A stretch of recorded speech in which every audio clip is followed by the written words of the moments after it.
Hallo zusammen und willkommen auf dem Hello, everyone, and welcome to the Laco YouTube channel for a new episode of our talk series. Today, we fly you back to the beginnings of the Laco success story and talk about the original pilot watches. And I'll show you what the watch looked like in the 1940s and which elements are still reproduced exactly the same way today. More on that after the intro.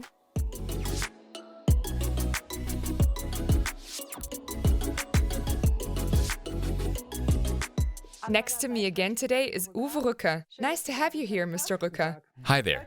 Today, things will get historical. We will for the first time be talking about the Laco original pilot watches. For almost 100 years now, Laco has been manufacturing watches with the highest precision and quality, and it all started back then with a pocket watch. So to what extent is the pocket watch the foundation of the Laco success story? Taschenuhr war die erste Uhr, die bei Laco gebaut wurde. The pocket watch was the first watch made by Laco. When Frieda Lacher and Ludwig Hummel founded the Lacher watch factory in 1925, it was founded as a pocket watch factory. They started with the pocket watch and only made pocket watches. We still have some of those models in our museum today and are happy to show them to visitors when they stop by.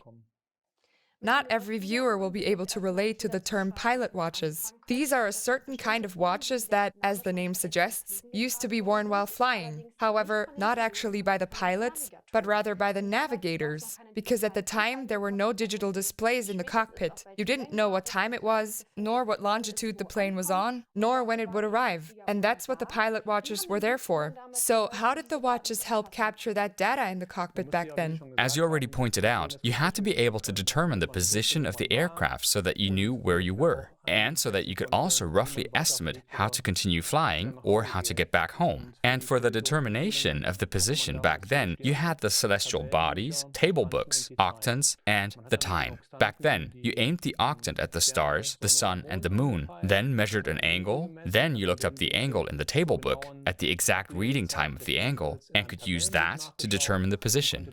And for that, you needed a very precise time. Back then, that was still a very elaborate affair to manufacture such precise watches. Back then, this was super high-tech, and that's what we did at Laco. Here in my hand, I am holding the original from the 1940s right now. Amazing, almost 80 years old, with a diameter of 55 millimeters. Here we have the watch from today, which is still being reproduced exactly the same way. But the watch is also available in different sizes, isn't it? Correct. Today we are still manufacturing a replica in the original size of 55 millimeters. But we also produce the watch proportionally smaller with a diameter of 45 millimeters, 42 millimeters, and 39 millimeters. And they are proportionally reduced in such a way that they have the same effect on the arm depending on the arm's diameter or circumference, so that the effect of the watch is exactly the same as that of the large originals. So with 55 millimeters, we have a real behemoth here. Who buys such a thing?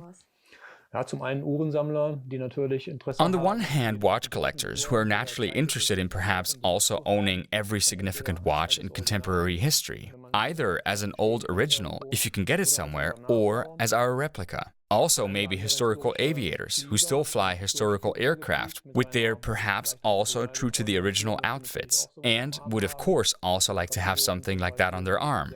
Double-decker pilots, for example. It sure looks pretty cool. Or maybe a rustic motorcyclist with their old bike, which of course also fits quite well, even above the sleeve. Or possibly a larger person with stronger arms, such as, for example, a well-known actor who used to be a bodybuilder. He could wear something like that. Let me superimpose a picture for you because it is also quite exciting to see how the watch was worn by the navigators at the time, basically over their outfits. As we also just pointed out, in the past it was typical for watches to have a lacquered sheet metal case. We don't have that nowadays anymore though, because the watches now have a stainless steel case that has been sandblasted. That's correct. The gray sheet metal case at the time was also matte. That was done to prevent reflections. The reflections would have interfered with readability, of course, but certainly also called attention even from a distance perhaps. So there were many reasons to make the watch gray and matte. Today, we use stainless steel as material for the case and create this gray surface through a special form of sandblasting, and in doing so have exactly the same charm that the watches had back then. So this matte gray, but also a very robust, very high quality case. So it was deliberately changed at this particular point in order to make the watch of even higher quality. You can already see that here and there the paint has come off a bit, which is of course understandable after 80 years. What stands out with this watch is the dial. There we have two different models. Dial type A was only used for a short period of time. Then came the dial type B very shortly after. What was the reason for that change?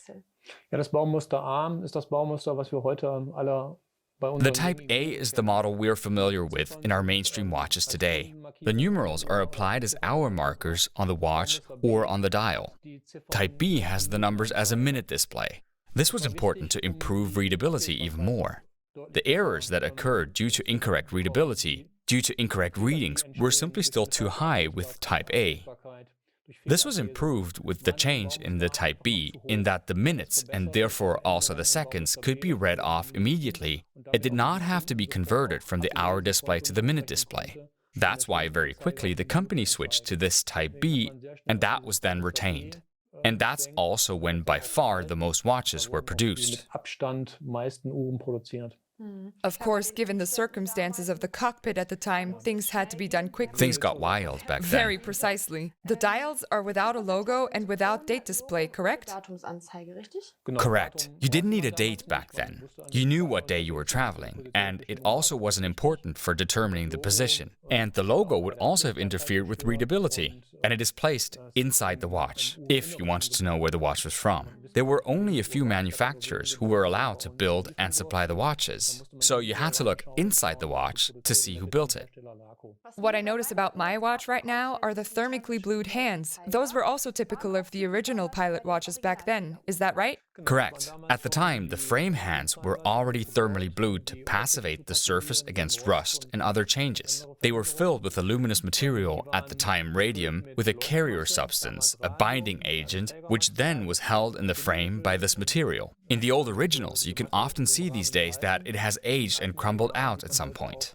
Nowadays, of course, we have superluminova luminous material, a very high quality compound, but still in the frame hand, which is still thermally blued, just like the original, only without any radium.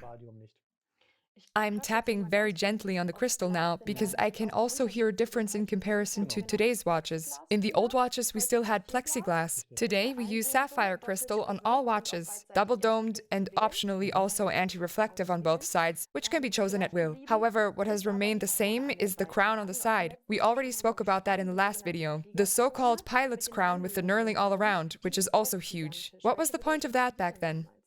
Back then, gloves were worn on planes because it could get pretty darn cold. You also had sharp edges in some places, and so you had to be able to operate the watch even with your gloves on. You had to be able to wind it up, and you had to be able to maybe adjust it again on the ground. Because of that, there's a relatively large crown here. So that it doesn't slip out of your fingers. And because it was also worn on the forearm, over the jacket, the large crown wouldn't have bothered you at the wrist.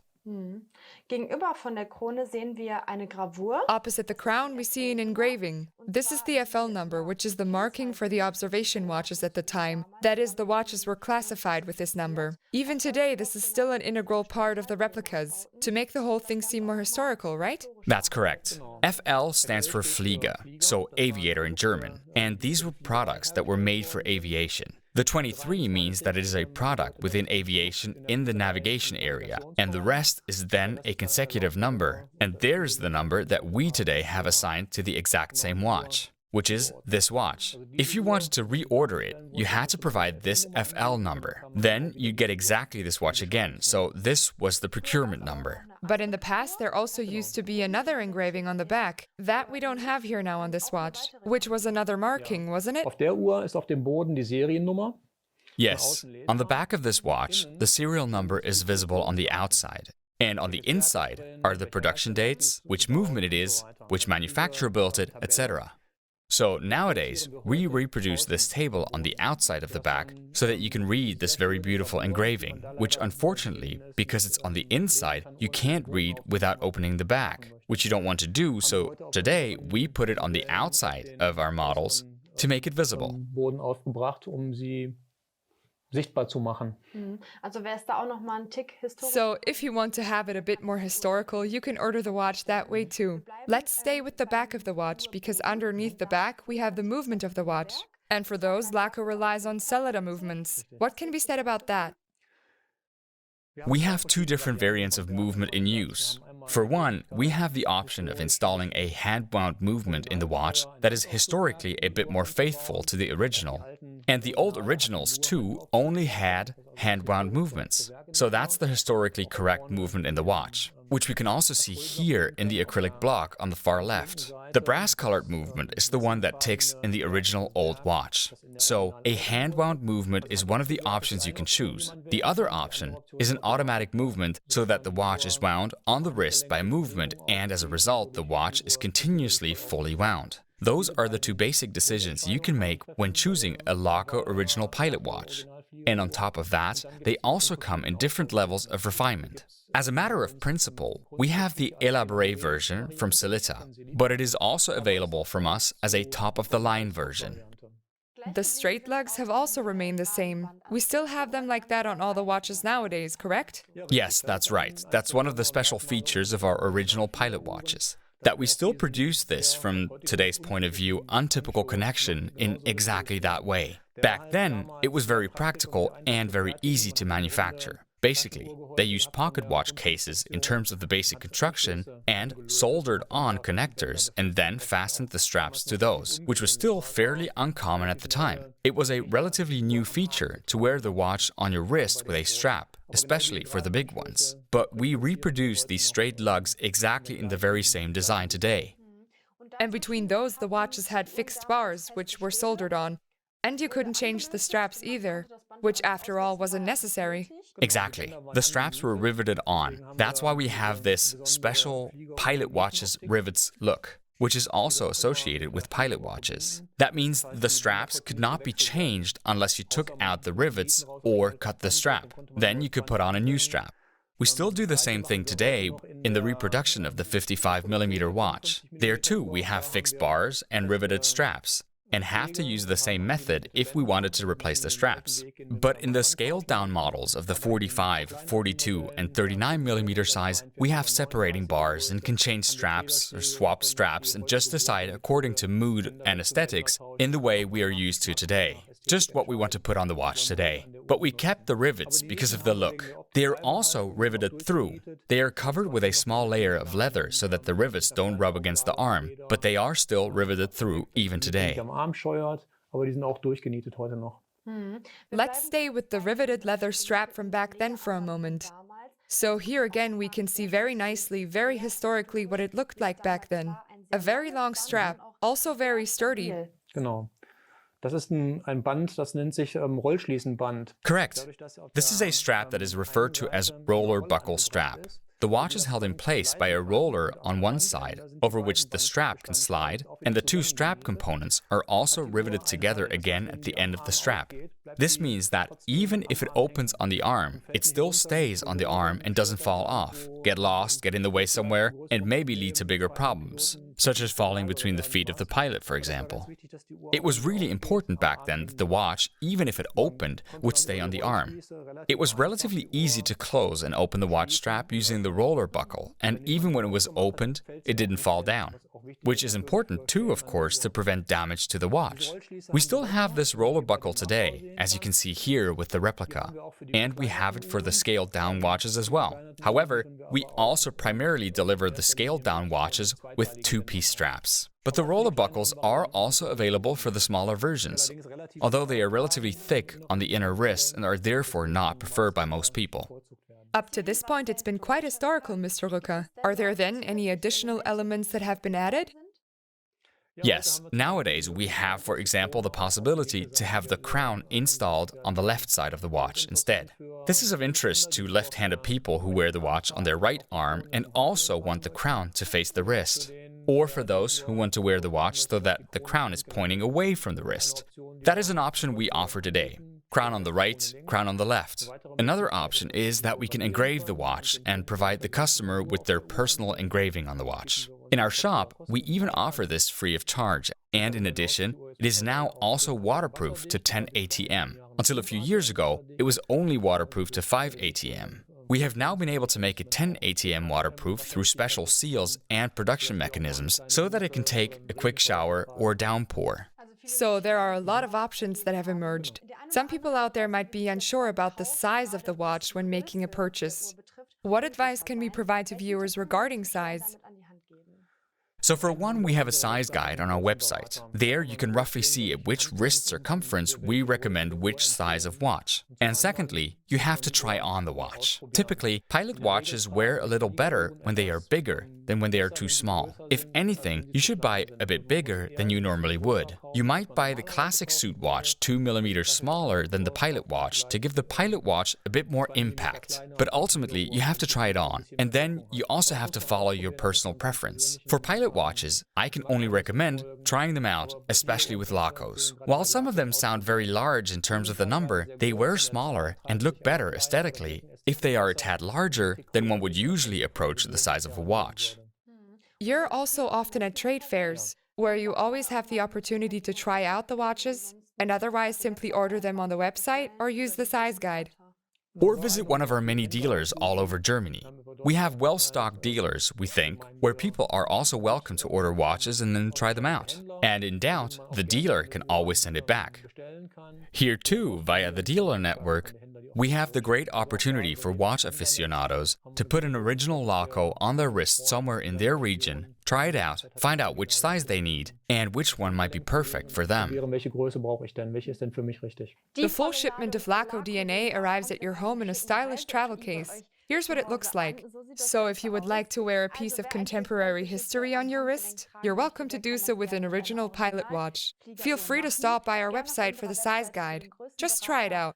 And with that, we have reached the end of this episode. Mr. Rücker, thank you very much for being here.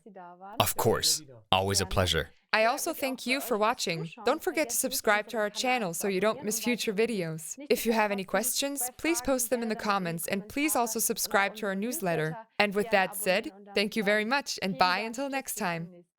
Goodbye.